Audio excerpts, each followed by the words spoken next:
ज्ञानोबांच्या काळात सुद्धा ज्ञानोबांना कमी नाही त्रास दिला लोकांनी. इतकं छळलं रस्त्याने जाताना माधुकरी मागताना कुणीतरी झोळी हिसकावून घ्यावी, पीठ ओढून घ्यावं, सांडावं सगळं जमिनीवर, कुणीतरी पिठात रेघोट्या ओढाव्यात. काय पाप केलं होतं मला सांगा, काय पाप केलं होतं असं? हां, आणि अशा वेळी हे सगळं सहन करावं या चारही भावंडांनी.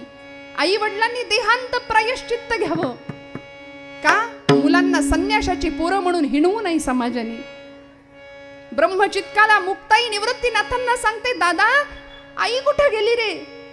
निवृत्तीनाथ सांगतात, मुक्ता आई आपली देवाघरी गेली. मुक्ताई सांगते, आई तर रोजच जाते देवाघरी, अश्वत्थ वृक्षाला प्रदक्षिणा घालते, सिद्धेश्वराला जाते, आत्ता येईल आई म्हणाले. नाही मुक्ते, आई कायमची निघून गेलीये, देहांत प्रायश्चित्त घेतलं आई वडिलांनी असं सांगितलं. आणि मुक्ताईनी परकर पोलक घातलेली 4 वर्षाची पोर निवृत्तीदादांच्या मांडीवर बसते आणि सांगते, निवृत्तीदादा आई गेली, मग आता तुम्हाला आई कुठली हो? तुम्हाला आई कुठली? ढसढसा बांध फुटला निवृत्तीनाथांचा. मुक्ताईच्या भुरभुरत्या केसावरनं हात फिरवला आणि सांगतात, मुक्ते आजपासून तू माझी आई, आद्यत्रय जननी देवांची. काय दिलं हो समाजाने या सगळ्या लोकांना. पण तरी सुद्धा जे खळांची व्यंकटी सांडो तया सत्कर्मी रती वाढो, भूता परस्परे पडो मैत्र जीवांचे. जे खळांची व्यंकटी, दुष्टांचा दुष्टपणा संपू दे, तया सत्कर्मी रती वाढो. असं इतकं देखणं मागणं जगाच्या पाठीवर कुणीच नाही मागितलं, आमच्या संतांनी मागितलंय. जगाने फक्त त्रास दिला. आम्हाला जर आमच्या शेजाऱ्यांनी त्रास दिला तर आम्ही त्याचं सुख चिंतू का हो? खरं सांगा अंतःकरणापासून. नाही ना. म्हणून संतांचं हृदय वेगळं, तुमचं माझं हृदय वेगळं. आम्ही आपल्या माणसाचं सुद्धा अहित कसं होईल याच्या प्रयत्नात असतो रात्रंदिवस. पण तुकोबरायांसारखे, ज्ञानोबांसारखे, नामदेवांसारखे संत जगाच्या पाठीवर येतात, आगळं वेगळं मागणं भगवंताच्या चरणाजवळ मागतात. ज्यावेळी वयाच्या 5व्या वर्षी भगवंताच्या समोर नामदेव महाराजांनी उभं राहावं आणि हट्ट करावा, देवा जेव. का? वडिलांनी सांगितलंय, देव जेवल्याशिवाय आपण जेवायचं नाही. 5 वर्षाचं लेकरू आहे. किती? तुमच्या माझ्या घरातलं 5 वर्षाचं लेकरू जरा बघा, ते गावभर आता माझी सटकली करत हिंडतंय. त्याला काही नाही, सांगणारी आई नाही, सांगणारे पालक नाहीयेत. 5व्या वर्षी सिद्धी म्हणजे काय असतं? वयाच्या 5व्या वर्षी नामदेव महाराज पांडुरंगासमोर उभे राहतात. गुणाई मातेनी सुंदर पंचपक्वांनांनी भरलेलं नैवेद्याचं ताट दिले. ताट घेऊन नामदेव महाराज आले, देवासमोर उभे राहिले, मंडल केलं, ताट ठेवलं, पाणी फिरवलं आणि म्हणले, करा सुरुवात. देव जेवेल एवढ्यानी? एवढ्या अर्जवानी देव येईल का हो? नाही आले. नामदेव महाराज म्हणले, 5 वर्षाचे नामदेव महाराज आहेत, म्हणाले, देवा रोज माझे वडील येतात नैवेद्य घेऊन, आज मी एवढा पोर आलोय म्हणून काही चवण्या ढवण्या लावलेस वय? बऱ्या बोलानं जेव. तरी सुद्धा देव येईना हो. दगडातला, पाषाणातला चैतन्य जाग करण्याचं सामर्थ्य संतांकडे होतं, तुमच्या माझ्याकडे नाही. म्हणून आम्ही किती वेळ नैवेद्य धरून बसा, देव येणार नाही ना? नाही येणार, हे आम्हाला ठाम माहिती आहे. आम्ही नाही म्हणून खुशाल मोकळे, देव येणारच नाही आमच्याकरता. संतांकरता आला, तुमच्या माझ्याकरता का नाही येणार? हा विश्वास आमचा कमी आहे हो. देवावरचा विश्वासच तुमचा माझा कमी आहे. म्हणून आम्ही, आमच्यापैकी अशी काही करंटी माणसं आहेत की जे देवाला मानायलाच तयार नाही. खरंच साईबाबा होते का? आणि मग ते कुठल्या धर्माचे होते? विनाकारण नको त्या बाष्कळ वल्गना करण्यामध्ये आम्ही आमचा वेळ वाया घालवतो. पण मला सांगा, असं एखादं विभूतिमत्व, असा एखादा संत सत्पुरुष जगाच्या कल्याणाकरता अवतरतो आणि तुमच्या माझ्या कल्याणाचं ब्रीद हातात घेऊन आयुष्य जीवन व्यतीत करतो, हे कमी आहे का? ज्यावेळी नामदेव महाराज पांडुरंगाला सांगतात, देवा जेव, पांडुरंग जेवायला तयार नाही. तुमच्या माझ्याकडून नैवेद्य स्वीकारत नाही भगवंत, कारण आम्ही वाटच बघत नाही. आम्ही पाणी नैवेद्य ठेवतो, पाणी फिरवतो, लगेच काढून घेतो. आम्हाला केवढी भीती, खाल्लं बिल्लं तर करायचं काय त्याने? आणि खरं सांगू का, तो आपला नैवेद्य खात नाही याच्यातच आपली आब राखू नये. त्यानं जर खायला एकदा सुरुवात केली तर तुमचं माझं काही शिल्लक राहणार नाही. लक्षात घ्या. अनंत हस्ते कमलावराने, देता किती घेशील दोकराने, नेईल जेव्हा ते तो क्या करानी किती रक्षसी मग दोकराने. अनंत हस्तांनी देणारा अनंत कोटी ब्रह्मांड नायक समोर उभा आहे. नामदेव महाराज सांगतात, पांडुरंगा जेव की रे बाबा कर कटेवरी हात तुझे विटेवरी पाया, कटेवरी हात तुझे विटेवरी पाया, पंढरीच्या पांडुरंगा पाहतोसे काय, कटेवरी हात तुझे विटेवरी पाया, कटेवरी हात तुझे विटेवरी पाया. ए पांडुरंगा, ए भगवंता, ए पांडुरंगा, अरे जेव की रे बाबा. कोण सांगतंय? नामदेव महाराज. जेव की रे पांडुरंगा, जेव की रे. जेवायलाच तयार नाही, यायलाच तयार नाही. शेवटी डोळ्यातनं टचकन पाणी ओघळलं. वयाच्या 5व्या वर्षीचा बाल सुलभ स्वभाव. भगवंता, बाबांनी सांगितलंय देव जेवण्याशिवाय आपण जेवायचं नाही. देवा, आता जर जेवला नाहीस ना तर चुलीतलं जळकं लाकूड आणून सडकून काढीन. आई आपल्याला घरी जे जे करते ते सगळं चाललं होतं तिथं. माझी आई मी जेवलो नाही तर मला मारते. मी तुला मारू का? बऱ्या बोलानं जेव. तरी देव हालायला तयार नाही. पांडुरंगा जेव की रे बाबा, जेव की रे बाबा. आता वडील येतील, मला विचारतील, नाम्या देव जेवला का? तेव्हा मी सांगेन नाही. मग बाबांच्या हातून मार खात बसण्यापेक्षा देवा तू जर जेवला नाहीस तर इथं तुझ्या पायरीवर डोकं आपटून जीव देतो म्हणजे. आणि धावले नामदेव महाराज 5व्या वर्षी. पायरीवर डोकं आपटणार, थडकन डोक्याला लागलं नाही. गाभाऱ्यातनं आवाज आला, नाम्या, ए नाम्या, अरे दगडाचा देव कधी जेवतो का रे? नामदेव महाराज हुशार म्हणाले, ना पांडुरंगा, मी काही खुळा नाही. दगडाचा देव कधी बोलतो का रे? बोललास. चाटून पुसून ताट स्वच्छ करायला लावलं पांडुरंगाला. स्वच्छ ताट केलं. भगवंतांनी बसले, खिरीची वाटी भुरके मारत मारत प्यायले. काय सांगू पांडुरंगाचं जेवण, माझ्या पदरचं नाही. नामदेव गाथेत प्रसंग आहेत हे सगळे. नामदेवांनी स्वतःचं आत्मचरित्र लिहिलंय गाथेमध्ये. भगवंत जेवला माझ्या हातून. आणि मग असा भक्तीचा अधिकार 5व्या वर्षी मिळतो. ते नामदेव महाराज पंढरपुरात तर आपलं वेगळेपण निर्माण करतात. कीर्तनाच्या माध्यमातून ज्ञानाचा दीप जगामध्ये लावतात. अखंड भारत भ्रमण करतात. आणि वयाच्या 80व्या वर्षी पंढरपूर सोडलं होतं. 40व्या वर्षी तिथून पुढच्या 80 वर्ष म्हणजे पुढची 40 वर्ष भारत भ्रमंती केली.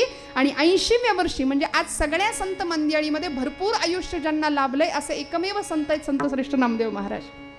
नाही तर खूप कमी आयुष्य आमच्या चांगल्या मंडळींना लाभली. आणि जगाचा नियमच आहे, चांगली माणसंच लवकर जातात, हो की नाही? ज्यांनी अजून राहावं अशी माणसं लवकर जात आहेत. आणि ज्यांनी आता नको ती माणसं असो. विठ्ठल विठ्ठल विठ्ठल विठ्ठल विठ्ठल. 80व्या वर्षी नामदेव महाराज पांडुरंगाच्या पायरीवर येऊन उभे राहतात. गात्र थकलेली आहेत. ज्या पायरीवरून 5व्या वर्षी संवाद साधला होता, ज्या पायरीवर 5व्या वर्षी भांडण केलं होतं पांडुरंगाशी, ज्याच मंदिरामध्ये भगवंताशी खेळ खेळले होते, नाचले होते कीर्तनामध्ये भगवंत, त्या पायरीवर येऊन उभे राहिले. म्हणले, देवा आठवलं का रे? याच पायरीवर उभा राहून तुझ्याशी हट्ट केला होता जेवायचा, तुझ्याशी हट्ट केला होता माझ्याशी खेळायचा. पांडुरंगा आता बस म्हणाले. आता या पायरीचा चिरा होऊन राहतो, या पायरीचा चिरा होऊन राहतो. भगवंत आले, कडकडून आलिंगन दिलं आपल्या विठुराय भगवंतांनी आपल्या प्रेम भंडारी असलेल्या नामदेव महाराजांना. आणि नामदेव महाराज म्हणतात, भगवंता बस म्हणाले, सगळं मिळालं आता काही नको. भगवंत म्हणतात, नामया सगळ्यांसाठी सगळं मागतोयस पण स्वतःसाठी काही मागत नाहीस. एकदा स्वतःसाठी काहीतरी माग, स्वतःसाठी काहीतरी माग. नामदेव महाराज म्हणले, नाही देवा, काही नको, काही नको. नाही नामदेवा, तुला मागावंच लागेल. माझ्यासाठी काहीतरी माग, माझ्यासाठी. कल्पना करा ना, महाराजांच्या जागी आपण असतो तर देव मागे लागलाय, माग माग माग माग. आणि आमची यादी लगेच तयार राहील. पण नामदेव महाराज म्हणतात, नाही देवा, काहीच नको, काहीच नको. भगवंत म्हणतायत, मागा नामदेवा, माझ्या करता मागा. नामदेव महाराज सांगतात, देवा एकतर मला काही नको आहे आणि द्यायचंच असेल तर काय देशील? त्याची यादी नामदेव महाराज सांगतात पहिल्या चरणापासून. देव महाराज म्हणले, देवा द्यायचं असेल तर एक दे. अकल्प आयुष्य भावे तया कुळा, माझी या सकळा हरीच्या दासा. कल्पनेची बाधा न हो कोणे काळी, ही संत मंडळी सुखी असो. किती देखणं मागणं नामदेव महाराजांनी मागितलं बघा. आज मला इतका आनंद होतोय आपल्या सगळ्यांसमोर सेवा करताना. मंडपामध्ये, या धर्म मंडपामध्ये उपस्थित असलेली लहान लहान लेकरं इतकी दिसत आहेत राहणे काका, मला इतकं छान वाटतंय. एकदा त्या लेकरांसाठी टाळ्या वाजवा बरं, जोरदार. त्यांची चुळबुळ चालली आहे त्यांच्या पद्धतीने, पण हे खरं आमच्या देशाचं भवितव्य आहे. ही धर्माची खऱ्या अर्थी उत्थान करणारी अशी पिढी आहे की जिथे संतांना आनंद व्हावा, ज्या भूमीला आनंद व्हावा, की इथली लेकरं कथा कीर्तनं ऐकणारी असावीत. आणि तीच लेकरं एका बाजूला व्यसन आणि फॅशनच्या आहारी जाऊन जर धर्मसंस्कृती बुडवायला निघाली असतील तर त्यांना योग्य मार्गावर आणणारी ही पुढची पिढी निर्माण होतीये, हे आम्हाला विसरून चालणार नाही. मला आनंद वाटतोय इथल्या या मंडळाच्या किंवा या सगळ्या कार्यक्रमाच्या खटाटोपामध्ये प्रत्येकाने आपलं कार्य, ज्यांनी ज्यांनी आपलं कार्य दिलं, अशी सगळी तरुण मंडळी इथं दिसत आहेत. महाप्रसादाची तयारी इतकं छान सगळं चालू आहे. मग मला सांगा, आपण सर्व मंडळी असे उदास चेहऱ्याने बसलाय असं काही नाही ना? नाही ना? देवानी एवढं छान सृष्टीत आम्हाला जन्माला घातलंय आणि आम्ही जर असे मुडदूस चेहऱ्याने बसलो, इथे कुणाच्या घेण्यात नाही, कुणाच्या देण्यात नाही, तर त्याला आवडेल का हो? मला सांगा, सडलेलं कुजलेलं नाचलेलं फूल आम्ही देवाला कधी घालतो का? नाही ना? मग हा देह ज्यावेळी टवटवीत आहे, हा देह ज्यावेळी उत्तम कार्यरत आहे, तोच देह भगवंताच्या चरणाजवळ न्यायचा आहे. नाहीतर उठलेलं बसवत नाही, बसलेलं उठवत नाही, इकडं बोललेलं कळत नाही, ऐकलेलं ऐकायला येत नाही, अशी अवस्था येते. त्यावेळी जर भगवंतांकडे आम्ही गेलो, परमेश्वराकडे, तर त्याचा काही उपयोग नाही. नामदेव महाराजांनी भगवंताकडे असं दिव्य मागणं मागितलंय, अकल्प आयुष्य भावे तया कुळा, माझी या सकळा हरीची या दासा. स्वतःसाठी काही नाही मागितलं बरं. ज्ञानोबांनी स्वतःसाठी काही नाही मागितलं. तुकोबा म्हणाले, हेची भावी माझी आस, हेची भावी माझी आस, हेची भावी माझी आस, हेची भावी माझी आस, हेची भावी माझी आस. जन्मोजन्मी तुझा दास, जन्मोजन्मी तुझा दास, पंढरीचा वार करी, पंढरीचा वार करी, पंढरीचा वार करी, पंढरीचा वार करी. जन्मोजन्मी तुझा दास, जन्मोजन्मी तुझा दास, पंढरीचा वार करी, पंढरीचा वार करी, पंढरीचा वार करी, पंढरीचा वार करी. किती भाग्य, भाग्याचा हेवा करावा जगाने आमच्या. या सर्व मुलींसाठी एकदा जोरदार टाळ्या वाजवायच्या. पखवाज वादन हे क्षेत्र तसं म्हटलं तर पुरुषांचं आहे, बरोबर ना? त्या ताकदीने वाजला गेला पाहिजे. पण तरी सुद्धा आज ही आमची ताई इथं काय नाव आहे? अश्विनी, हरिभक्तीपरायण अश्विनीताई महाराज, मनापासून त्यांच्यासाठी टाळ्या वाजवा. इतकी गोड थाप पखवाजावरची आहे. कारण असंही महिला कुठल्या क्षेत्रात आता मागे नाही. तो आता एसटीत सुद्धा आम्हीच निम्मे आहे की नाही? किती आनंद झाला बघा इकडं. वा वा. सगळ्या क्षेत्रात. आणि स्त्री शक्तीचं जाज्वल्य प्रतीक म्हणून स्त्री देहामध्ये भगवती जगदंबा वास करते. या देवी सर्वभूतेषु शक्ती रूपेण संस्थिता, नमस्तस्यै नमस्तस्यै नमस्तस्यै नमो नमः. मला सांगा, राहणे काकांना आणि या मंडळाला मनापासून धन्यवाद देते की इथे सुद्धा आरक्षण आम्हालाच आहे जास्त, पहिल्या दिवसापासून, आहे की नाही? परवा ताई होत्या, सुप्रिया ताई होत्या, काल सोनाली ताई होत्या, आणि आज माझ्या भाग्याने आपल्या सगळ्यांचं दर्शन आम्ही घेतोय. हे खरं भाग्य आहे. हे खरं संचित आहे. पूर्वसंचिताचं फळ जर काय असेल तर हे आहे. आणि म्हणून तुम्हाला मला संतांनी आदर्श घालून ठेवलाय की देवानं दिलं ना सुंदर आयुष्य, या पलीकडं काय मागाल?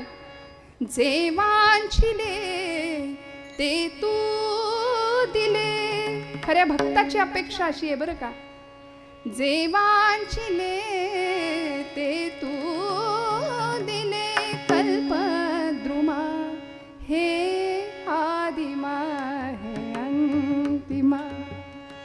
या मातीचे आकाश तू, शिशिरात या मधुमास तू, देशी मृता तू अमृता, पुरुषोत्तमा हे आदिमा अंतिमा, देणे तुझे तू केशिरी. ऋणात राहावं बरं का देवाच्या. सगळं दिलंय, पायाच्या अगदी डोक्याच्या केसापासून पायाच्या नखापर्यंत अव्यंग देह दिलाय, उत्तम देह दिला. या देहातला एका जरी अवयवात बिघाड झाला तरी डॉक्टरकडे जा, फार पुढचं नाही बोलत, साधी दाढ काढायची म्हणलं तरी 2000 आहेत, बसवायचं अजून पुढचं. एक एक अवयव सगळ्याचा हिशोब करा. आणि हे सगळं भगवंतांनी तुम्हाला मला एकही रुपया न घेता या अनंत कोटी ब्रह्मांडाचे इतके अनंत उपकार आहेत. आणि या शरीराचं, या देहाचं सार्थक जर कशामध्ये व्हायचं असेल तर आम्हाला भगवंताकडे काय मागायचं हे कळलं पाहिजे. नामदेव महाराज वस्तुपाठ ठेवतात तुमच्या माझ्याकरता. काय मागतात? आकल्प आयुष्य भावे तया कुळा, माझी या सकळा हरीच्या दासा, माझी या सकळा हरीच्या दासा, आकल्प आयुष्य भावे तया कुळा. हा अन्वय आहे. कुणाला आकल्प आयुष्य द्यायचंय? हरीच्या दासांच्या कुळांना. कुळ हा समूहवाचक शब्द आहे, समूह अर्थाने. हरीच्या दासांना नाही, त्यांच्या कुळांना अकल्प आयुष्य लाभावं. जशी तुकोबरायांची आजची 13वी 14वी पिढी आहे. नाथांची हरिभक्तीपरायण वारकरी संप्रदायातले ज्येष्ठ कीर्तनकार योगीराज महाराज गोसावी नाथांचे 13वे वंशज आहेत. ही अशी कुळ परंपरा. आकल्प आयुष्य भावे तया कुळा, माझी या सकाळा हरीच्या दासा. किती आयुष्य मागितलं? कल्पापर्यंतचं. आकल्प. आपण कल्प, आपल्याला वर्ष माहितीये, महिने माहिती आहेत, युग माहिती आहेत, पण कल्प ही काय भानगड आहे? कल्प हा काय विषय? दाते पंचांग कधीतरी घरी जाऊन उघडून बघा, त्याच्यामध्ये अगदी पहिल्या 2 पानांनंतर, किंवा आपण नेटवर सर्च करा. आता सध्या सगळं सोपं झालंय की नाही? गुगल हातामध्ये आहे. गुगल गुरु म्हणतात लोक त्याला. परवा गुरुपौर्णिमेला गुरुची पूजाच नाही केली, म्हणले आम्ही गुगल गुरुच मानतो. आता बुद्धिमत्तेची दृष्ट काढावी मीठ मोहऱ्यांनी यांच्या. गुरु नकोच म्हणले, आम्हाला गुगल गुरुच आहे. त्याच्यावर काही सर्च करा, सगळं मिळतं म्हणाले, सगळं मिळतं. पण काय सर्च करायचं हे सांगायला सुद्धा गुरु लागतो बरं का जीवनामध्ये. काय शोधायचं त्याच्यावरती. त्यावेळी हे सगळं आम्हाला सहज उपलब्ध आहे. कल्पापर्यंतचं काय गणित आहे? आता मला माझ्या प्रश्नांची थोडी थोडी उत्तर द्या. नामदेव महाराजांनी आयुष्य मागितलं. कुणाकडे? कुणाकडे? जागे आहेत ना आपण सगळे? नामदेव महाराजांनी आयुष्य मागितलं पांडुरंगाकडे. कुणासाठी मागितलं? हरीच्या दासांसाठी, हरिभक्तांसाठी. कशासाठी मागितलं? कुळापर्यंत, कुळाला, हरीच्या दासांच्या कुळांना आकल्प आयुष्य मिळू दे म्हणाले नामदेव महाराज. आता कल्पाचं गणित जर मांडायचं झालं तर वास्तविक सरासरी कलियुगातलं आयुर्मान काय आहे हो? आम्ही किती वर्ष जगतो? 100 वर्षाचं गणित आहे. बरं, आता त्यातही अनेक प्रकारची रोगराई आहे. कोरोना काल होते, आत्ता नाही. कधी जातील सांगता येत नाही. काळ कधी झडप घालेल सांगता येत नाही, अशी अवस्था. अनेक प्रकारचे रोग आहेत. रासायनिक खतांचा आम्ही सगळे खातोय. आताची पिढी, अजून आयुर्मान कमी झाले की नाही? तरी सुद्धा बोनस लाईफ काहींना मिळतं. 100 सुद्धा क्रॉस करणारी काही मंडळी आहेत, जुनी माणसं बरं का, आताची नाही पिढी. कारण आता विचार, आहार, उच्चार सगळं बदललंय. त्यामुळे 100 सुद्धा पार करणं हे कठीण होऊन बसले. सरासरी आयुर्मान 100 वर्षाचं आहे म्हणाले, त्यातलं सुद्धा 50 वर्ष, अर्धा आयुष्य आपण झोपेत घालवतो. राहिले किती? 50 वर्ष. त्या 50 वर्षामध्ये काय काय करायचं आणि काय काय नाही करायचं? व्यसन कधी करायचं? झोप कधी घ्यायची? बायका, पोरं, लग्न, नोकरी, मुलं, बाळ, हे सगळं कधी करायचं? हे सगळं अवघड होऊन बसलं की नाही? मग असा जर हिशोब केला तर 100 वर्षाच्या आयुष्य मिळणाऱ्या मानवाला नामदेव महाराज पांडुरंगाला म्हणतात, कल्पापर्यंतचं आयुष्य दे भगवंता. मला सांगा, कालगणनेमध्ये काळाचं गणित करताना सगळ्यात लहान कुठला काळ असतो? घड्याळातला. जागेत का आपण सगळे? घड्याळातला सगळ्यात लहान काळ कुठला आहे? सेकंद. बरोबर ना? सेकंदाचा हिशोब. आता मला उत्तर द्या. 60 सेकंदांचा 1 मिनिट, 60 मिनिटांचा 1 तास, 24 तासांचा 1 दिवस. बरोबर. 7 दिवसांचा एक आठवडा, 7 दिवसांचा एक आठवडा, 2 आठवड्यांचा एक पंधरवडा सुरू होतो, 2 आठवड्यांचा एक पंधरवडा, 2 पंधरवड्यांचा एक महिना, 2 महिन्यांचा एक, संपलं. विठ्ठल विठ्ठल विठ्ठल विठ्ठल.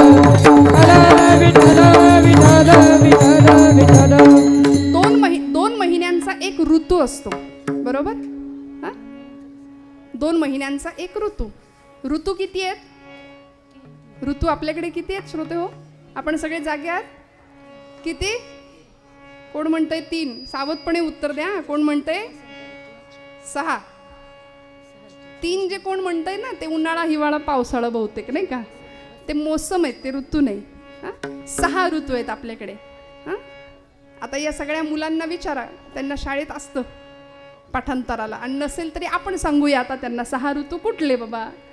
या 6 ऋतूंचा पैकी 3 ऋतूंचं एक आयन असतं. 6 ऋतूंचं एक आयन, असं वर्षाला 6 महिने, पूर्ण 1 वर्ष झालं.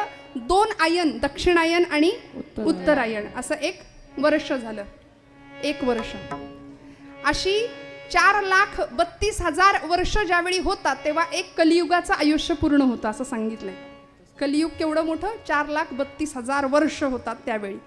8,96,000 वर्ष होतात, 8,64,000 वर्ष होतात त्यावेळी द्वापार युग आहे, बरोबर ना? आमच्या चोपदारांचं पाठ आहे सगळं गणित बरं का, मागे हळूच प्राउंटिंग आहे माझ्यासाठी. विठ्ठल विठ्ठल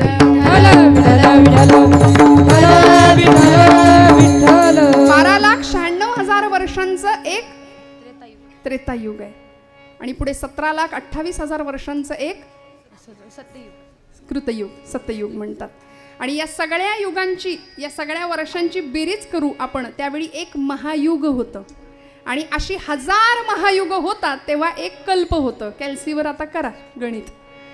नामदेव महाराज म्हणले एक कल्पापर्यंतचं आयुष्य तुम्हाला मला आमच्या हरिदासांना दे भगवंता. हे मागणं अवघड आहे, देणारा तेवढा ताकदीचा आहे म्हणून मागितलंय त्याच्याकडे. हे कुणाकडेही मागायचं हे मागणं नाहीये बरं का. आकल्प आयुष्य व्हावे तया कुळा, माझी या सकळा हरीच्या दासा. माझ्या हरिभक्तांना भगवंता आकल्पापर्यंतचं आयुष्य दे. सोपं सांगते, यावत चंद्र दिवाकर उजाला म्हणतात, या भूमीवर चंद्र सूर्य असेपर्यंत संतांचं नाव अजरामर राहिलं पाहिजे, त्यांच्या कुळाचं नाव अजरामर राहिलं पाहिजे. म्हणून ज्ञानोबांना, बाकी सगळं आम्ही विसरू, पण ज्ञानोबा तुकोबा हे या भूमीचं रसायन आहे, हे आम्ही नाही विसरू शकत. पण दुर्दैवानी हे सगळं बाजूला ठेवलंय आणि आम्ही नको त्या पाश्चिमात्यकरणाच्या आहारी जातोय, नको त्यांचं अनुकरण करतोय. आमची पोरं, आमच्या मुली वेशभूषेपासून केशभूषेपर्यंत सगळं शिकवायची वेळ आली. बाई ग, केस नीट बांधून ठेवत जा, कपाळाला डोक्याला एक कुंकू लावत जा. मुलांना सांगावं लागतं, गणपतीची पूजा करतोस, देवीचं नवरात्र आलंय, नवरात्र देवी समोर उभा राहतो, उघड्या डोक्याने जाऊ नको, डोक्याला टोपी घाल. ते म्हणतं बरमुड्यावर पूजा करतो, काय होतंय त्याला? धोतर नेसणारी माणसं बॅकवर्ड समजली जात आहेत आज. का हो? हे धर्मशिक्षण आम्ही देत नाही म्हणून केरला स्टोरी तुमच्या माझ्या आजूबाजूला घडल्याशिवाय राहत नाही. तुमच्या माझ्या तरण्या ताठ्या पोरी संध्याकाळी 7 नंतर घरामध्ये नाही आल्या तर मला सांगा, आई वडिलांच्या हृदयाचा ठोका चुकतो की नाही? आज आजूबाजूला ही परिस्थिती आहे. धर्मद्वेष्टे धर्मांध माणसं आमच्या धर्मावर विशिष्ट पद्धतीने घाला घालतायत. लव जिहादचा प्रश्न प्रचंड गंभीर स्वरूपात वासून उभा आहे आणि आम्ही आमच्याच सुखामध्ये इतके रममाण आहे, आम्हाला कुणाशी काही कशाशी घेणं देणं नाही. ज्यावेळी हे संकट आमच्या उंबरेवर येऊन ठकेल तेव्हा मात्र मग आमच्या तळपायाखालची जमीन सरकल्याशिवाय राहणार नाही. मला सांगा, हा देश संतांचा आहे, ही भूमी वीरांची आहे, महापुरुषांची आहे. नामदेवांसारखा एक आगळा वेगळा विरळा संत इथे आकल्प आयुष्य मागतो पांडुरंगाकडे, हरिता कुळांना, हरिभक्तांच्या कुळांना. मग तुमचं माझं कर्तव्य काय आहे? ज्या भूमीमध्ये, ज्या मातीमध्ये इथे सोन्याचा धूर निघत होता, मी खोटं नाही सांगत आहे, जुन्या मंडळींना विचारा, इंग्रज आले, परके लुटारू आले, इथलं सगळं लुटून नेलं, भरभरून नेलं, आगबोटी आणल्या रिकाम्या, इथला ताग, इथला कापूस, इथली नीळ, इथलं सोनं, इथलं लोखंड सगळं नेलं, कंगाल करून सोडला आमचा भारत देश. आणि स्वतःच्या टाचेखाली आमचा राष्ट्राभिमान सुद्धा तुडवला. भारतीय धर्मशास्त्र, भारतीय कर्मकांड सगळं झूट आहे, सगळं थोतांड आहे असं म्हणून फक्त निंदा केली. 150 वर्ष इंग्रज भारतात राहिला, तो त्याच्या मम्मीला कधी आई नाही म्हणाला आणि आपण मात्र त्याचा गुण घेतला. आम्ही लगेच खरकटं उचललं. मी हात जोडून सांगते, आजपासून बदलूया. आपल्या लेकरांना घाणेरडं शिकवू नका. येथ वडील जे जे करीती तया नाम धर्म ठेवीती तेची येर अनुष्ठिती सामान्य सकल माऊली म्हणते.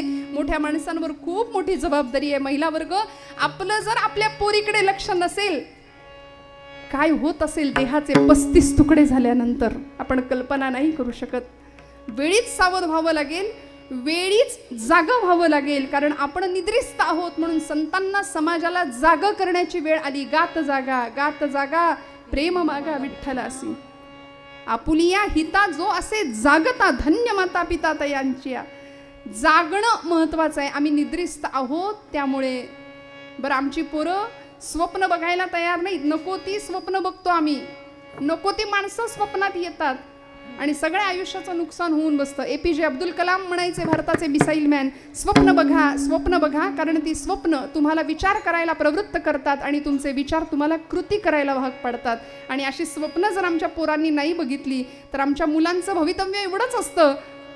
तेजस्विता, तपस्विता आणि तत्परता या 3 गुण ज्यांच्याकडे आहेत त्यांना तरुण म्हणावं. पण आजचा तरुण संध्याकाळ झाली की धरून आणावा लागतोय, हे आमचं भाग्य आहे. बरोबर आहे की नाही? माझं चुकत असेल तर सांगा. रोज संध्याकाळी सरकार मान्य होणारी माणसं आहेत. यापेक्षा स्पष्ट मी नाही बोलत या गादीवरून, मर्यादा आहे. मग आम्ही अशा पद्धतीची पिढी घडवायची आहे की कथा कीर्तनाच्या माध्यमातून, समाज प्रबोधनाच्या माध्यमातून खऱ्या अर्थी देशाचं उत्थान करणारी, आज 3Dच्या मागे लागणारी पिढी तुमच्या माझ्या बाजूला दिसतीये ना. डोळे खराब करणारी, वजन वाढवणारी, किलोनी. मैदानी खेळ आम्ही विसरलो, सगळं विसरलो.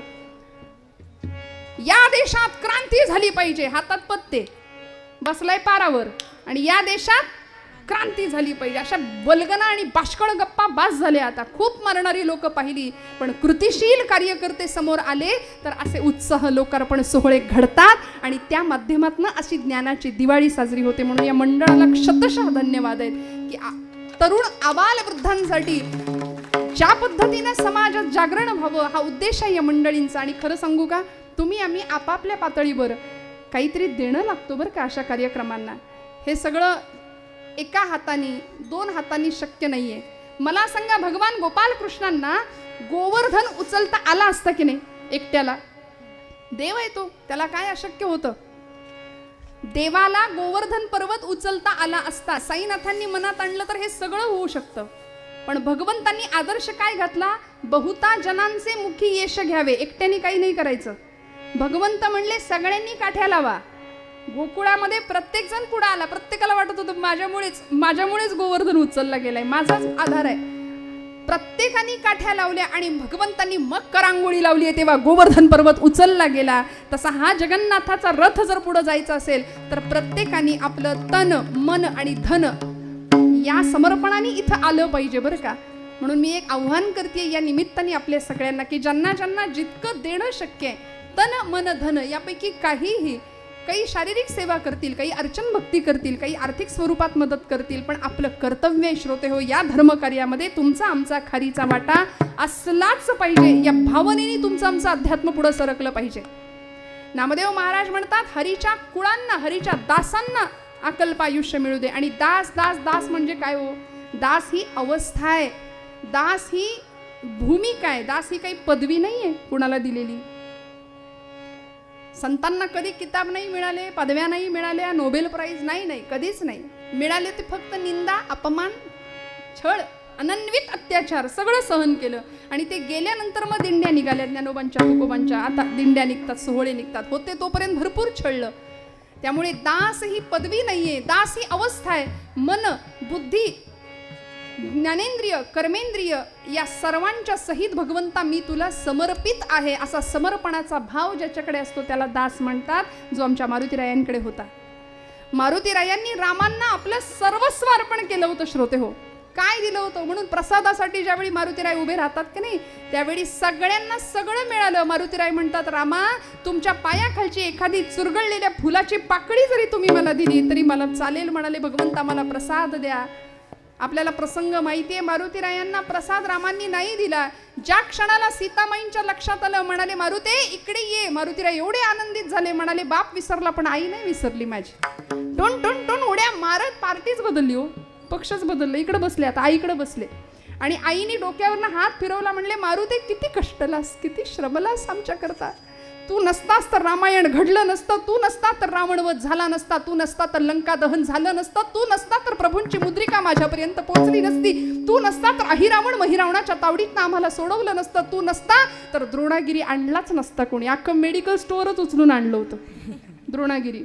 कळेनाच तिथं गेल्यावर नक्की काय, सगळंच उचलून आणलं. काय काय असतं दास्यत्व.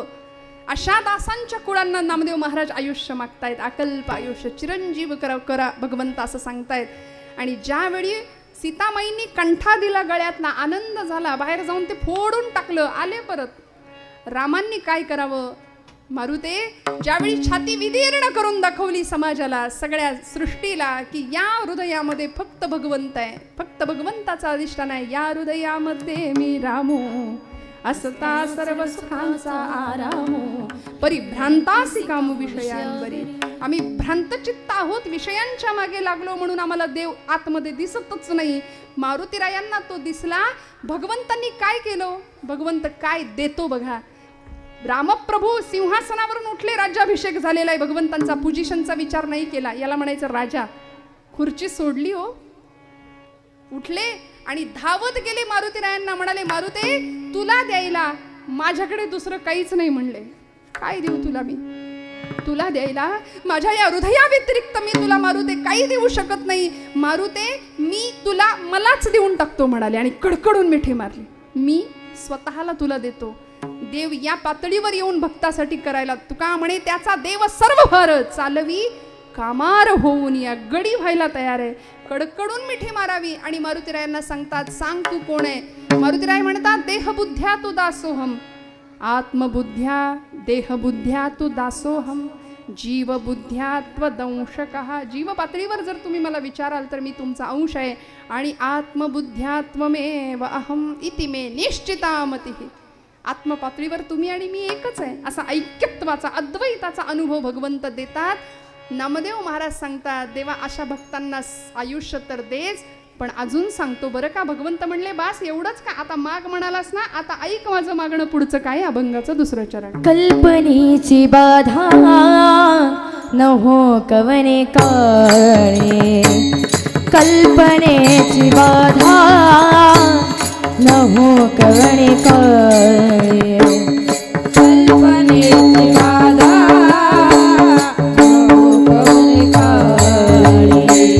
कल्पनेची बाधा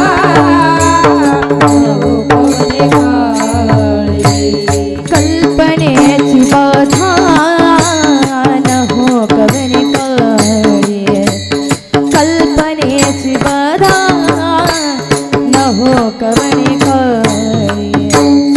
कल्पनेची बाधा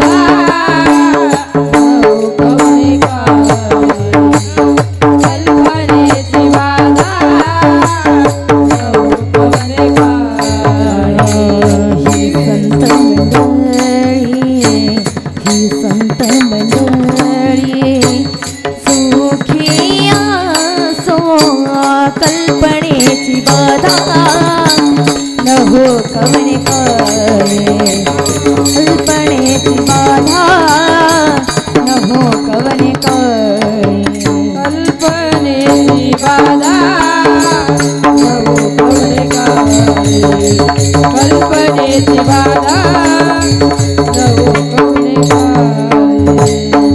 कल्पनेची बाधा न हो कवने काळे. संत मंडळी सुखी असो, ही संत मंडळी सुखी असो, कल्पनेची बाधा न हो कवने काळे, संत मंडळी सुखी असो, आई संत मंडळी सुखी असो. कल्पनेची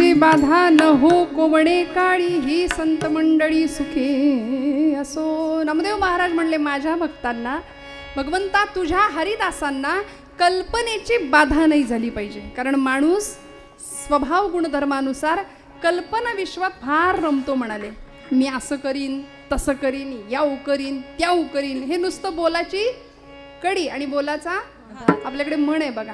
आमची ऐन तारुण्यातली पोरं मी असं 25शीत असं करीन, तसं करीन, याऊ करीन, त्या वास्तविक काहीच नाही. आणि मग 60-70 ओलांडल्यावर अशा माणसाला विचारलं की नाही काय हो 25शीत कसे होता, काय गेलं सगळं देवाची इच्छा.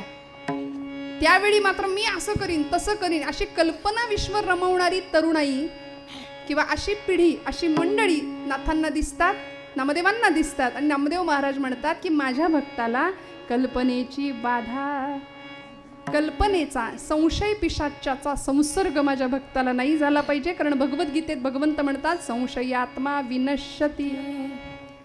अनेक दुर्गुणांची छाप त्याच्यावर पडता कामा नये. माणूस कल्पना विश्वात रमतो आणि त्यामुळे धोका निर्माण होतो. वास्तविक कृती कर्मशीलता काहीच नाही. बघा ना तुम्ही, आम्ही सुद्धा आमच्या घरामध्ये मुलगा जन्माला आला की एवढा आनंद असतो, वा रे वा मुलगा झाला, मुलगा झाला, पेढे वाटा, पेढे खाल्ले. मुलगा पाळण्यात, पोर पाळण्यात आणि बोर्ड चौकात उमलते नेतृत्व. त्याला नीट उगवू द्या तरी, उगवते नेतृत्व. इतका अतिरेक करतो आम्ही काही गोष्टींचा. माझा काही त्याला विरोध नाही हो, पण आम्ही अतिरेक किती गोष्टीचा करावा, कल्पना किती रमवाव्या. त्याला थोडं मोठं होऊ द्या, त्याला संस्कार संपन्न, सर्वगुण संपन्न बनवूया, कष्ट घेऊया. छत्रपती शिवाजी महाराजांना घडवताना जिजामातोश्रींनी किती तडजोड करावी. कुठेही कॉम्प्रोमाइज नाही. तू वाटेल ते कर, वाटेल तसा वाग, अजिबात नाही. बरं, अजिबात नाही. काय पद्धतीने घडवलं असेल आपण कल्पना करू शकतो. आमचं कसं असतं, आमच्या पोराचा ना काही त्रास नाही. उठ म्हणलं की उठतो, बस म्हणलं की बसतो. अगदी यांच्या वळणावर गेलाय वडिलांच्या. त्यांना सुद्धा उठ म्हणलं की उठतात, बस म्हणलं की बसतात. उसको हिंदी में गोबर गणेश कहते, जहां बिठाओ वही बैठे. पोरगा असं पराक्रमी असलं पाहिजे तुमच्या माझ्या घरातलं, जो छत्रपतींचा वारस म्हणून स्वतःला घोषित करेल, जो छत्रपतींच्या पायावर पदकमलांवरती चालण्याचा प्रयत्न करेल, धर्मासाठी मरायचा प्रयत्न करेल, धर्मासाठी जगायचा प्रयत्न करेल. अशी पिढी तुमच्या माझ्या घडावी. नुसतीच कल्पना नको. नामदेव महाराज म्हणतात कल्पनेची बाधा न हो कोणे काळी. ही संत मंडळी सुखी असो. संतांचं सुख नामदेव महाराजांनी चिंतन केलं. आम्ही स्वतःच्या घरच्यांचं काय, शेजाऱ्यांचं काय, कुणाचं सुख नको, आम्हाला आमचं सुख पाहिजे. एक जण गेला डॉक्टरांकडे, म्हणाला डॉक्टर पोटात दुखतंय. डॉक्टर म्हणले कधीपासून दुखतंय, नेमकं नाही सांगता येत म्हणाले, पण शेजारी स्लॅब पडलाय तेव्हापासून जास्त दुखतंय म्हणाले. हे आमच्या दुःखाचं कारण आहे. शेजारचं सुखी नाही पाहिजे, सगळं जग सुखी व्हावं. हे विश्वची माझे घर ही वसुधैव कुटुंबकमची भावना आहे, व्यापकता संतांना कळली म्हणून मागणं होतं कल्पनेची बाधा न हो कोणे काळी. एक असाच युवक तरुण बरं का, रसरसलेला, आई वडिलांचा अत्यंत लाडाकोडात वाढलेला मुलगा हळूहळू हळूहळू मोठा झाला. एकुलता एक लाडाकोडात लहानाचा मोठा झालेला. 20-22 वर्षाचं वय झालं. आईनं सांगितलं बाळा आता काहीतरी पोटा पाण्याचं बघा, आता फुकट नाही, आता बाहेर जा, काहीतरी कामधंदा मिळव, नोकरी मिळव. तो मुलगा बाहेर गेला. जुना दृष्टांत आहे, जुने कीर्तनकार सांगायचे आहे. मी वेळेत संपवणार आहे बरं का, काळजी करू नका. विठ्ठल विठ्ठल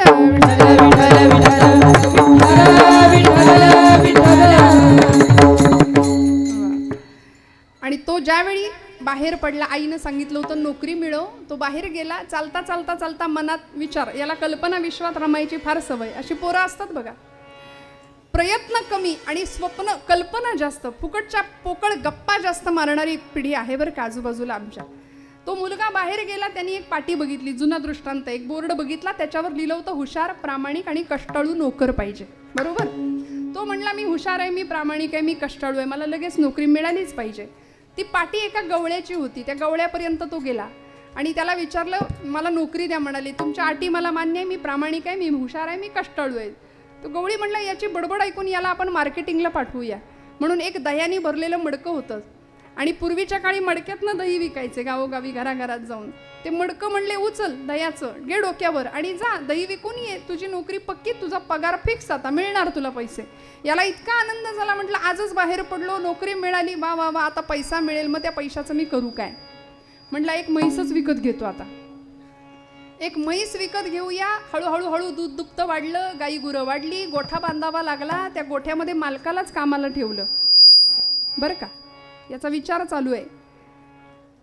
दह्याचं मडकं डोक्यावर आहे, म्हणाला मालकालाच त्या गोठ्यामध्ये कामाला ठेवूया. इतका पैसा, दुधाचं उत्पादन वाढलं, दूध उत्पादक सहकारी संघाचा अध्यक्ष झाला. इतकं इतकं इतकं, हे काल्पनिक गोष्ट आहे बरं, कुणाचं स्पेसिफिक काही हे सांगत नाही, दृष्टांत आहे असं समजा. सिद्धांत पक्का व्हावा याकरता दृष्टांताची योजना असते. पण आम्ही श्रोते काय करतो, आम्ही दृष्टांत घरी जाऊन घरी नेतो आणि सिद्धांत इथंच राहतो. तसं नाही आहे. कीर्तनातला दृष्टांत हा उदाहरणापुरता आहे, सिद्धांत जास्त कळावा, पक्का व्हावा याकरता. तो गृहस्थ, तो मुलगा विचार करतोय की आता इतका पैसा आला, दूध उत्पादक सहकारी संघाचा अध्यक्ष झाला, सगळ्यांचं लक्ष त्याच्याकडे गेलं, भरपूर पैसा. मग श्रीमंत मुलींची स्थळं यायला लागली, लग्न झालं, उत्तम मुलगी घरामध्ये आली, प्रचंड पैसा. काही सामाजिक पक्षांना, काही सामाजिक संस्थांना दानधर्म द्यायला सुरुवात केली, काही संस्थांना डोनेशन्स द्यायला सुरुवात केली. मग लोकांचं लक्ष गेलं, म्हणाले आमच्या पक्षात या ना. एका पक्षामध्ये प्रवेश केला आणि नुसता केला नाही, उमेदवार म्हणून उभा राहिला, निवडून सुद्धा आला. निवडून आल्यानंतर ज्या गावामध्ये जन्म झाला होता त्या गावच्या लोकांनी गावचे सुपुत्र म्हणून सत्कार करायचं ठरवलं आणि रेड कार्पेट, सगळी VIP ट्रीटमेंट, लोक ग्रामस्थ जमले, टाळ्यांचा कडकडाट, गुलाबाच्या फुलांचा हार गळ्यात घालायला आणला होता. हा स्टेजवर आला, लोकांनी याच्या गळ्यामध्ये गुलाबाच्या फुलांचा हार घालायला घेतला, मान खाली केली, तसा धप्प दिशे आवाज आला तसा हात दचकला आणि यांनी बघितलं ते दह्याचं मडकं खाली, दही मातीमोल झालं, मडकं फुटलं. आता मला सांगायचं आहे ते ऐका. मडकं हे नशीब आहे, दही हे आयुष्य आहे. नशीब फुटलं की आयुष्य सांडतं, सांडलेलं आयुष्य गोळा करता येत नाही, फुटलेलं मडकं पुन्हा सांधता येत नाही, ते मातीत जत करणं, मातीतूनच आलेलं असतं. त्यामुळे हातात संधी आहे, वेळ आहे, त्या वेळेचा परिपूर्णपणे उपयोग करावा. कल्पनेमध्ये रमणं धोक्याचं आहे हे जाणून घ्यावं. कल्पनेची बाधा न हो कोणे काळी, ही संत मंडळी सुखी असो. आणि नामदेव महाराज काय मागतात तो, वारा न लागो राजसा, अहंकाराचा वारा न लागो राजसा, अहंकाराचा वारा न लागो राजसा, अहंकाराचा वारा न लागो राजसा, अहंकाराचा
कल्पनेची बाधा न कोणे काळे, कल्पनेची बाधा न कोणे काळे, अहंकाराचा वारा न लागो राजसा, माझ्या विष्णुदासा भाविकासी, माझ्या विष्णुदासा भाविकासी, माझ्या विष्णुदासा भाविकासी,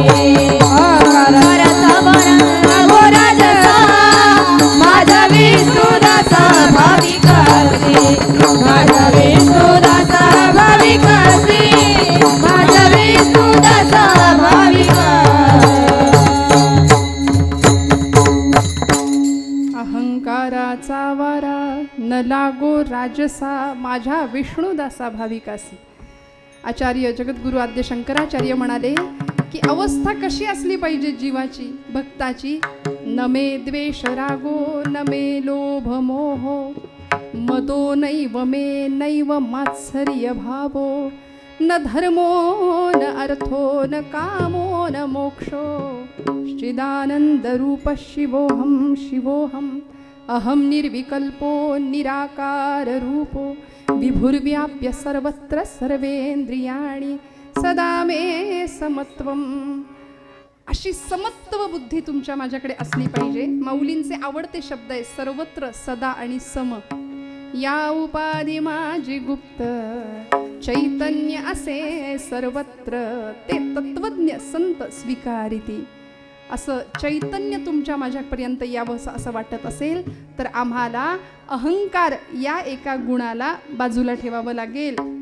मन, बुद्धी, चित्त आणि अहंकार या अंतःकरण चतुष्टयातल्या 4 गोष्टी आहेत. त्यापैकी अहंकार अत्यंत वाईट, जीवाला दुःखात लोटणारा एकमेव गुण म्हणजे अहंकार आहे. मी करता ऐसे म्हणसी तरी तू दुःखी होशी, श्रीराम करता म्हणता पावसी यश कीर्ती प्रताप.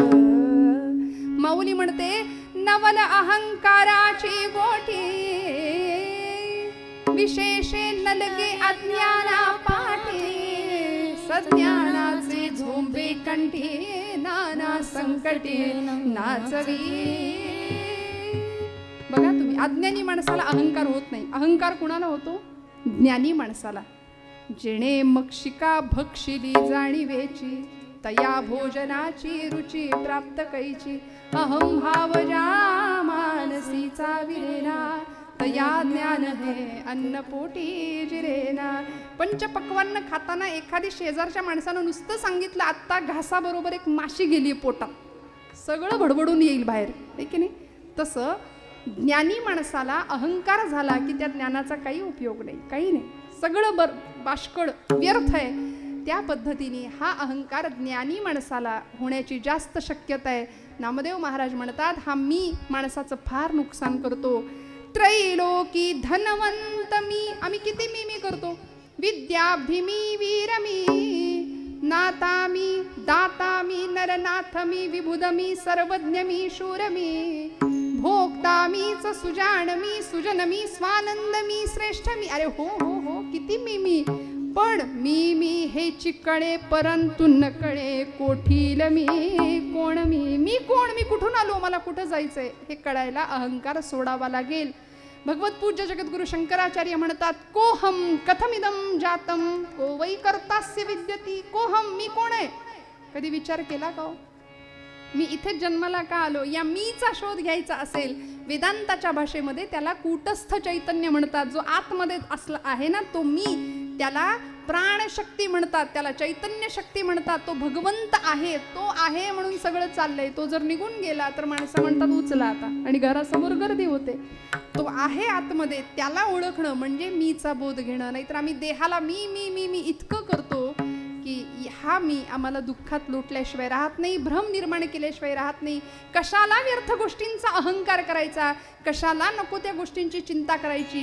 चिंतायचंच असेल तर भगवंताचं नाम, त्याचे पद, त्याच्या पायाचं चिंतन करूया, अहंकार बाजूला ठेवूया. नाथबाबा म्हणतात, नामदेव महाराज म्हणतात अहंकाराचा वारा न लागो राजसा माझ्या विष्णुदासा भाविकासी. हा अहंकार बाजूला ठेवू, समर्पण बुद्धीने भगवंताला शरण जाऊ आणि साईनाथांना प्रार्थना करू. आधी विठोबा, आधी पोटोबा, मग विठोबा. शरीरम आद्यम खलू धर्म साधनम. शरीर हे धर्माचं साधन आहे, मग त्याला वेळेवर नको का मिळायला? काही आमचा महिला वर्ग म्हणत असेल आता ही कधी संपवायची कीर्तन, आधीच घड्याळ पुढं पुढं पुढं पुढं पळत आहे. पण खरं सांगू का, आहे हो, ते तर करायचंच आहे. पण इतक्या उत्साहाने आणि आनंदाने हा सुरू असलेला, आयोजित केलेला हा महोत्सव मी म्हणेन, सगळी सृष्टी उत्साही आहे. त्या उत्साही सृष्टीमध्ये भगवंतांनी तुम्हाला मला जन्म दिलाय. साईनाथांची अनन्वित असा कृपेचा आशीर्वाद तुमच्या माझ्यावर आहे. साईबाबांचे परमशिष्य असलेले दासगणू महाराज, त्या दासगणू महाराजांनी साईनाथांना खूप सुंदर प्रार्थना केली, प्रसाद मागितलाय. रहम नजर करना साई, रहम नजर करना, बच्चों का पालन करना, रहम नजर करना साई, रहम नजर, हरि बसा, बच्चों का पालन करना. मैं अंधा हूँ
वाचत असालच, साईनाथांच्या चरित्राची पोथी वाचत असाल.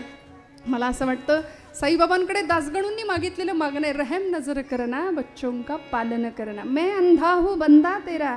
कारण खरंच आहे बरं का, डोळे असून आम्ही आंधळे आहोत अशी परिस्थिती आहे की नाही.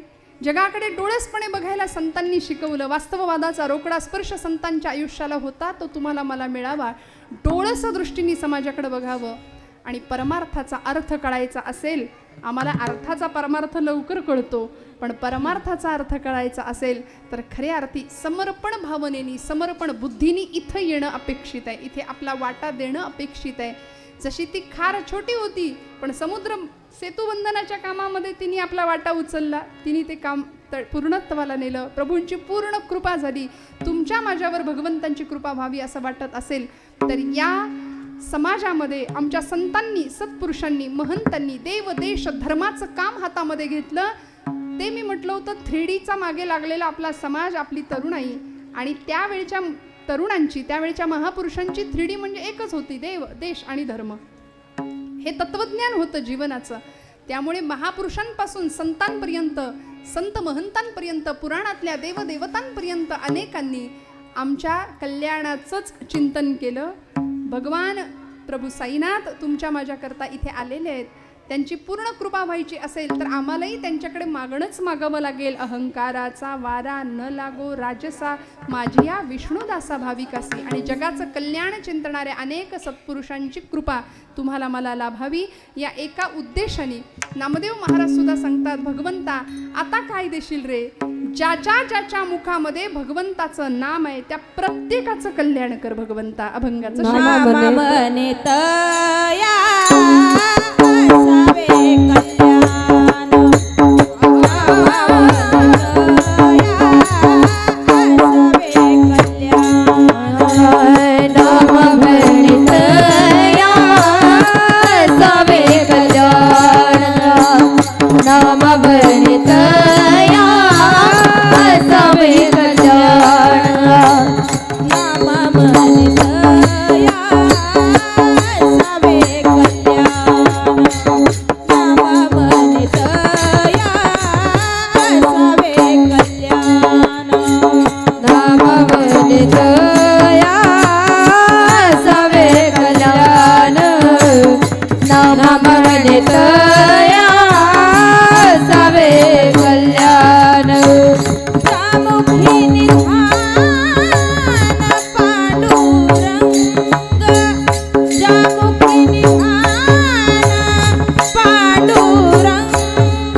सुखी असो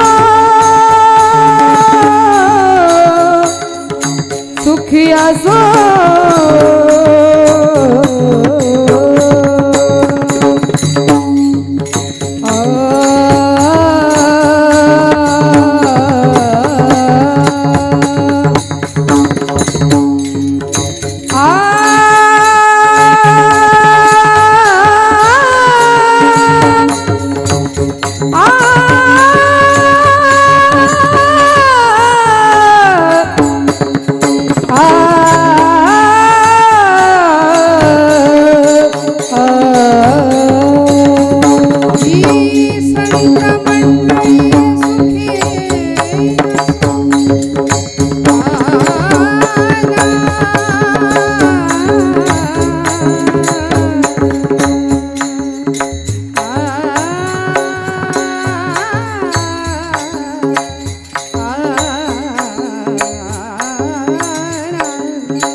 नामा म्हणे तया सावे कल्याण. सगळ्यांचं कल्याण चिंतन केलं. ज्या मुखी निधान पांडुरंगा कल्पनेची बाधा न हो कोणे काळी. ही संत मंडळी सुखी असो. असं आगळं वेगळं दिव्य मागणं नामदेव महाराज पांडुरंगाच्या चरणी मागतात. तुम्हाला मला ही सद्बुद्धी व्हावी. इतकी श्रीमंती, इतकं अफाट सामर्थ्य हिंदू धर्म संस्कृतीमध्ये आहे. आज अयोध्येमध्ये प्रभू रामराय सुद्धा येत आहेत. आम्ही साक्षीदार आहोत. राष्ट्र दैवत प्रभू रामचंद्र आमच्यासाठी येत आहे. इकडे साईनाथ आमच्याकरता येत आहेत. आम्ही साक्षीदार आहोत या सोहळ्यांचे. आम्ही भाग्यवान आहोत. ते भाग्य आमचं आम्ही आजमावावं, ते भाग्य उपभोगूया आणि हा असा आनंदाचा सोहळा साजरा करूया. सगळ्यांचं कल्याण चिंतन करूया. कशाला कुणाचं हृदय दुखावायचं मला सांगा. तुमच्या माझ्या बोलण्यातनं दुसऱ्याच्या हृदयातला विठ्ठल डोलला पाहिजे असं आमचं बोलणं असू द्या. नाहीतर खासकन दुसऱ्याच्या अंगावर ओरडायचं, वासकन एखाद्याला दुखवायचं असं नाही. गळ्यात माळ एक नाही, मग माळेबरोबर पथ्य असावं. जेणे विठ्ठल मात्रा घ्यावी तेणे पथ्य सांभाळावी. पथ्य काय? गळा माळ शोभे आत्मरूप शांती. ती शांती आत्म्याच्या ठिकाणी लाभावी. प्रत्येकाला सुख समाधान प्राप्त व्हावं. कशासाठी दुसऱ्यांचं खरकट खायचं? इतकं प्रगाढ तत्वज्ञान भारतीय संस्कृतीत आहे. भगवद्गीता तुमच्या माझ्या पोरांच्या हातात वेळीच देऊया. 16व्या वर्षी ज्ञानोबा जर ज्ञानेश्वरी लिहितात तर आमच्या पोरांनी 16व्या वर्षी निदान उघडून तर बघितली पाहिजेच ज्ञानेश्वरी. हा अट्टहास मोठ्या माणसांनी ठेवलाच पाहिजे. नाही ठेवला तर आमची पिढी रसातळाला गेल्याशिवाय राहणार नाही. योग्य वयात योग्य त्या गोष्टी झाल्या पाहिजेत. तेव्हा कल्पनेची बाधा होणार नाही, अहंकाराचा वारा लागणार नाही. उत्तम कल्पापर्यंत आयुष्य हरिभक्तांना मिळाल्याशिवाय राहणार नाही. नामदेव महाराजांचं मागणं भगवंत पूर्ण करतील नव्हे केलंय यात शंका नाही. आज पाश्चिमात्य लोक तुमचं माझ्या भारतीय संस्कृतीचं अनुकरण करतायत. पाश्चिमात्य लोक भगवद्गीतेचा अभ्यास करतायत. छत्रपती शिवाजी महाराजांच्या चरित्राचा अभ्यास अमेरिकेतली माणसं करतायत आणि आम्ही नको त्यांचे पोवाडे गातो. मी तरुण मंडळींना कायम सांगते, आमच्याकडे अनेक लोकांनी स्वाऱ्या केल्या. लुटारू अक्षरशः लुटलं, इथलं सगळं नेऊन लुटलं. भारतभूमी कंगाल केली. 17 स्वाऱ्या केल्या. महम्मद गझनी असू दे, सिकंदर असू दे, अनेक लोकांनी स्वाऱ्या केल्या. आणि आम्ही काय म्हणतो, जो जिता वही. वाटलंच मला आता दृष्ट काढा घरी गेल्यावर आपलीच आपण. मी एवढं सगळं सांगितलं त्याच्यावर बोळा फिरला असं म्हटलं तरी चुकणार नाही. काय म्हणतो आपण, जो जिता वही. आता का बोलाल? मी हात जोडून सांगते, लुटेरे, फुटके लुटेरे कोणीतरी येतात. आमच्या संस्कृतीतलं ज्ञान पळवून नेण्याचा प्रयत्न करतात. इथली नालंदा तक्षशिलासारखी विद्यापीठ लाखोंच्या संख्येमध्ये पुस्तकं जाळली, पण तरी सुद्धा आज विश्वगुरु म्हणून भारतभूमी जगाच्या ठिकाणी ललामभूत आहे, हे विसरून चालणार नाही. सगळ्या जगामध्ये भारत हा गुरुस्थानी आहे. प्रत्येकाला आत्मिक शांतता हवी असेल तर भारतीय अध्यात्मशास्त्राकडे यावंच लागेल. सगळा भंपकपणा, सगळा भपकेबाजपणा दूर ठेवावा लागेल आणि आमच्या भारतीय संस्कृतीतलं मूळ विसरून चालणार नाही. सगळी मंडळी इकडे धावायला लागली आणि आम्ही नको त्यांचं अनुकरण करतो. आजपासून म्हणी बदलूया. माझ्या तरुणांना मी सांगेन, जो जीता वही सिकंदर नाही, आजपासून बदला. जो जीता वही छत्रपती शिवाजी महाराज, जो जीता वही महाराणा प्रताप, जो जीता वही पृथ्वीराज चौहान, जो जीता वही राजा पृथ्वीराज चौहान, राजा विक्रमादित्य. का हो, भरपूर यादी होईल मोठी. आपल्याला ऑप्शन दिलेत, काही म्हणा, पण सिकंदर नाही म्हणायचं आजपासून. राजांनी एवढं केलं, आमचा इथला धर्म शाबूत आहे. आज तुमच्या माझ्या स्त्रियांचं शील सुरक्षित आहे. कुंकू कपाळावरचं सुरक्षित राहावं याकरते आयुष्याचा यज्ञ केला या मंडळींनी. आणि आम्ही अनेक महापुरुषांच्या जयंत्या साजऱ्या करतो. डीजे शिवाय आमची जयंती होत नाही. छत्रपती शिवप्रभू आमच्या दंडात किती आहेत, यापेक्षा दंडावर, जनकींवर, इकडं टॅटू सगळीकडे असतात, पण रोम रोमात, रक्तात, हाडा मासात किती हे विभूतिमत्व आहे, याचा विचार प्रत्येक तरुणांनी करावा. चारित्र्य उज्ज्वल बनावं. आणि हा देश सर्वार्थाने महान आहेच आहे, पण या देशाचं, या भूमीचं आम्ही काहीतरी देणं लागतो. त्या उद्देशाने प्रत्येकाने आपल्या पातळीवर काहीतरी जगाचा तो भार आपुल्या शिरावर ऐसे थोडे तर वाटो द्या हो. माझ्या समाज बांधवांवर, माझ्या देशावर, माझ्या देशाचा माझ्यावर काहीतरी बोजा आहे. मी काहीतरी देणं लागतो. तिकडे सीमेवर जवान लढतो, शेतात शेतकरी मरतो, घाम गाळतो, कष्ट करतो. मग जेवायला बसताना आणि जमिनीवर अंग टाकताना, झोपताना या देशाचा जवान आणि या देशातला किसान विसरून चालायचं नाही. प्रत्येक वेळी कृतज्ञता ठेवायची या दोघांच्या बद्दल. तर तुमचं माझं जगणं सार्थकी राहील. नामा म्हणे तया असावे कल्याण. जपमाळ करत असाल तर एक जप, एक माळ, राष्ट्राय स्वाहा इदन्न मम, या उद्देशाने असावी एक माळ. माझ्या देशावर, सीमेवर लढणाऱ्या जवानांसाठी असू द्या. त्यांना उत्तम आयुष्य दे भगवंता. तरुण 20-20 वर्षाच्या पोरांची प्रेत आमच्या गावाकडे येतात, त्यावेळेस काय टाहो फोडतात माता, बघून काळीच पिळवटून निघतं आमचं. मला सांगा, तुमचं माझं घर बसल्या हे कर्तव्य आहे की नाही? एवढं तर आम्ही करू शकतो की नाही? नामदेव महाराज म्हणतात, नामा म्हणे तया असावे कल्याण. प्रत्येकाचं कल्याण व्हावं, ही जर अपेक्षा संतांच्या सारखी तुमच्या माझ्या हृदयामध्ये निर्माण झाली तर भगवंत आमच्यावर का नाही कृपा करणार? आणि काय मागायचं?